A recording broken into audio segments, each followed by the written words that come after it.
E aí dentro desse cenário a gente tem os conjuntos, né, de técnicas que são aplicadas. No cenário simples eu tenho as melhores práticas, é um cenário onde eu tenho as ISOs, a ISO 9000, que se eu seguir o processo que eu desenhei, eu convidar uma empresa para autenticar isso que eu estou dizendo que faço, eu obtenho a minha ISO 9000. No cenário de boas práticas eu tenho o Prince2, o PMBOK, eu tenho o White, eu tenho o Qubit, eu tenho uma série de outras boas práticas. No cenário complexo a gente tem o que a gente chama de práticas emergentes ou práticas ágeis, né? O que são elas? O Scrum, a adaptação do XP, do Kanban, do Lean aqui para esse tipo de cenário, a gente vai ver aqui durante o treinamento. E no cenário caótico eu tenho novas práticas que vão surgir no momento do caos, para eu sair desse caos e ir pelo menos para a complexidade, né? Começar a circular na teoria de Canfield, para eu conseguir chegar no contexto ideal que eu preciso dentro da minha atividade. Repara que essa teoria ela tem uma série de análises que podem ser feitas, como por exemplo, no cenário caótico e simples, o meu tempo de resposta precisa ser mais rápido. Então, se eu tenho agilidade aqui dentro, se eu tenho velocidade na entrega, eu consigo ter um resultado melhor. Só para desmistificar, assim, agilidade e velocidade são coisas diferentes. Velocidade é fazer rápido, agilidade é se adaptar rápido à mudança. Tá? Então repara que até no nosso dia a dia a gente tem esse conceito sendo trabalhado. Quando vocês vão num fast food, tipo McDonald's, Burger King ou outros, até o refrigerante hoje ele não é mais definido pela mão humana. Eu tenho lá PMG, boto o copo, aperto o P. Qual é o objetivo disso? É ser rápido, sabe? Evitar desperdício, é ganhar agilidade dentro desse processo. Isso pode ser aplicado em uma série de atividades dentro da organização, como também não pode ser aplicado em uma série de outras atividades, que dependem ainda muito da análise, do conhecimento para se tomada de decisão. Perfeito? Legal. E aí só reforçando, né, as empresas elas não são complexas, complicadas, simples ou caóticas. Elas estão, e eu posso ter grandes empresas em que eu tenho departamentos que estão com projetos com perfil complicado, projetos outros com perfil complexo. Isso não é determinístico, tanto que isso não está numa matriz, não está num quadrado, está nessa estrutura mais orgânica, onde eu tenho as membranas entre os cenários, tal, porque isso aqui é muito dinâmico. Isso aqui muda de acordo com o estímulo. E aí, analisando isso tudo e o que a gente vem conversando, a gente tem dois grandes perfis de projeto, né? Projetos direcionados a plano, onde eu tenho o escopo muito bem definido, são os famosos projetos preditivos, onde eu consigo saber o que eu quero entregar. Sabendo o que eu quero entregar, eu consigo decompor como entregar, estimar o seu prazo, estimar o seu custo, estimar os seus requisitos de qualidade, equipe, etc., para fazer a entrega. E eu tenho os projetos direcionados a valor, o Value Driven Management, onde eu não sei exatamente como eu vou entregar, mas eu sei qual é o objetivo que eu quero, como eu citei ainda há pouco, o exemplo, né? Eu quero a campanha, o projeto de conscientização sobre segurança da informação. Então, como isso vai ser entregue? Então, a gente tem esses dois grandes perfis de projeto. Reparem que não existe um perfil melhor ou melhor de se trabalhar ou pior, não é isso, são perfis diferentes, ambos os perfis de projeto têm os seus desafios e suas especificidades. Tá, e tem projetos que começam direcionados a valor, eu entendo como eu quero entregar, e eles começam a se tornar projetos direcionados a plano. Eu estou no cenário complexo, entendi o escopo, eu vou para o complicado. Isso é assim, faz parte. Dentro do cenário direcionado a plano, a gente tinha até o PMBOK 6 lá, os 49 processos, as 10 áreas de conhecimento, e como reflexo até da mudança, né, a gente fazia o tailoring, eu escolhia aqui quais eram os processos que eu ia utilizar, dependendo de cada projeto e tal. E como reflexo dessa mudança de cenário, mudança de perfil de projetos que vem acontecendo, o PMBOK 7 ele já vem de uma outra forma, né? Ele, no lugar dos 49 processos, eles têm 12 princípios de gerenciamento de projetos. Continua falando muito do tailoring, eu tenho que adaptar. Tá? No lugar das 10 horas, eu tenho 8 domínios de desempenho. Já tem uma evolução e você já viu o que era muito preditivo caminhando para um perfil um pouquinho mais agilista, né? Eu não gosto do termo agilista, híbrido ou preditivo, eu uso até por um padrão, porque cada projeto é único, cada projeto tem o seu desafio particular. Mas você já vê uma evolução e um caminhar, né, das boas práticas justamente para esse fluxo. E aí o que a gente tem de verdade, né? O que é essa bendita agilidade? Ou o que são os projetos preditivos? Adianta eu escolher? Ah, não, eu gosto muito do Scrum, que nem eu escuto pessoas nas empresas, a gente vai para dar consultoria e as pessoas falam assim, não, aqui a gente só usa o Scrum, tá? Mas, pô, mas você faz o que? Não, eu faço o cabeamento estruturado. Pô, projeto totalmente preditivo, gente. Vou usar o método ágil, será que não teria uma opção melhor ou não? Ou a gente aqui usa o Scrum, o que você faz? Eu faço projetos de sistema. Pô, legal. Aí quando você vai ver, são sistemas super curtos, com escopo muito bem definido, que de repente até um cascata resolveria, sabe? Então, conhecer as boas práticas e as técnicas podem nos auxiliar muito nessa decisão. Então, o que é agilidade, né? Agilidade é a capacidade de adaptação, a capacidade de evolução e de mudança. Tá?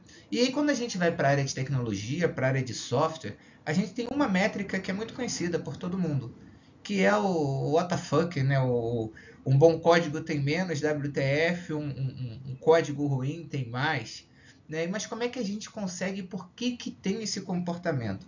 E aqui uma observação, eu estou dando ênfase em software, mas isso vale para qualquer serviço que a gente não tenha exatamente o escopo bem definido, ou qualquer serviço complexo, onde eu sei qual é o valor que eu quero entregar, mas não sei como entregar esse valor, onde a gente vai ter o cenário probabilístico. Quando a gente começa a falar de agilidade, você pega aí um dado de 20, quase 30 anos atrás, o Departamento de Defesa norte-americana gastou 35,7 bilhões em planejamento de software e só 2% foi utilizado, plenamente utilizado.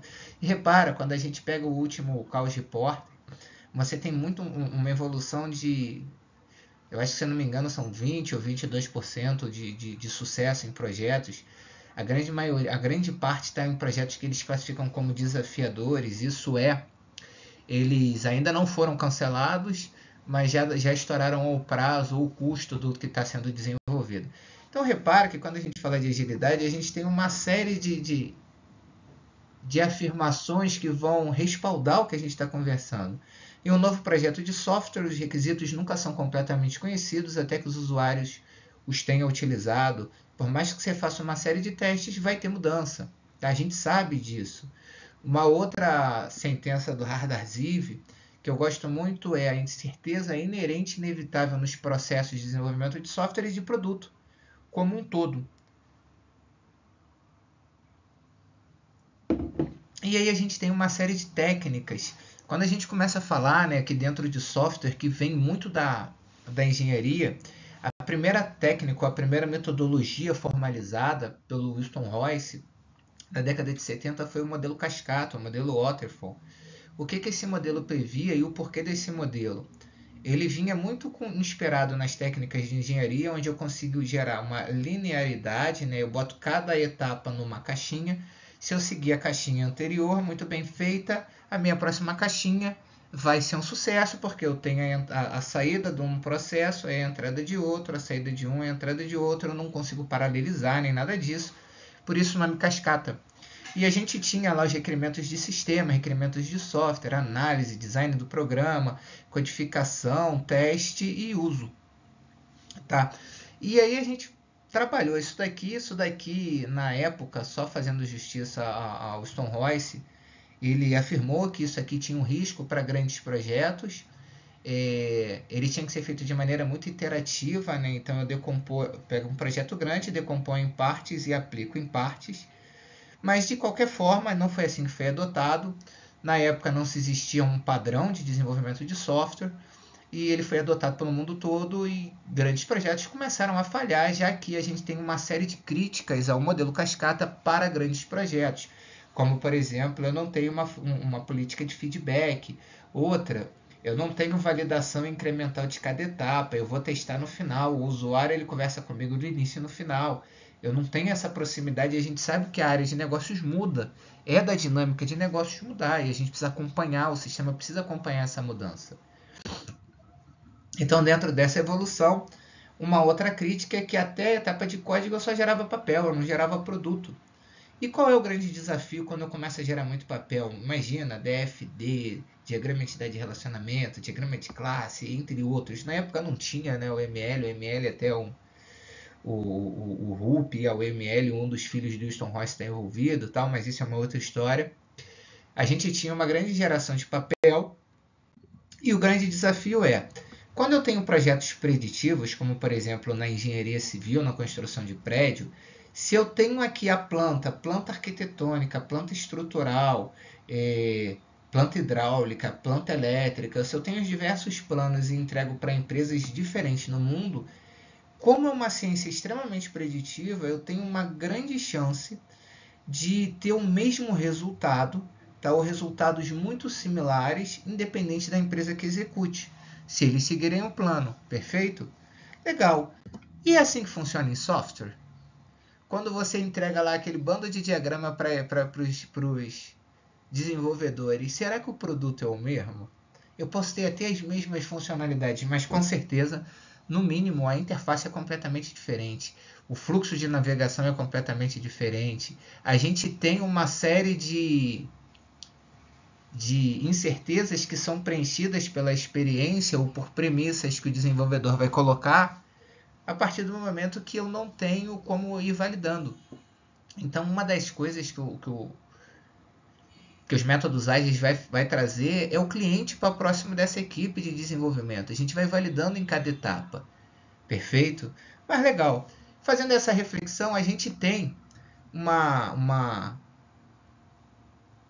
constatação em relação à diferença, né, do que a gente tem desses profissionais do conhecimento que trabalham em cenários complicados ou complexos para os profissionais que a gente chama de profissionais lá do trabalho industrial, da área de construção, que estão muito associados ou ao cenário complicado, mas na sua grande maioria é o simples. Então, lá no cenário de projetos de construção, por exemplo, o trabalho é visível, ele é estável. Se o cara é ladrilheiro, ele vai colocar ladrilho. Se o cara é eletricista, ele vai ficar fazendo a parte elétrica. Então eu tenho ênfase nas execuções de etapa, é mais estruturado, menos decisório.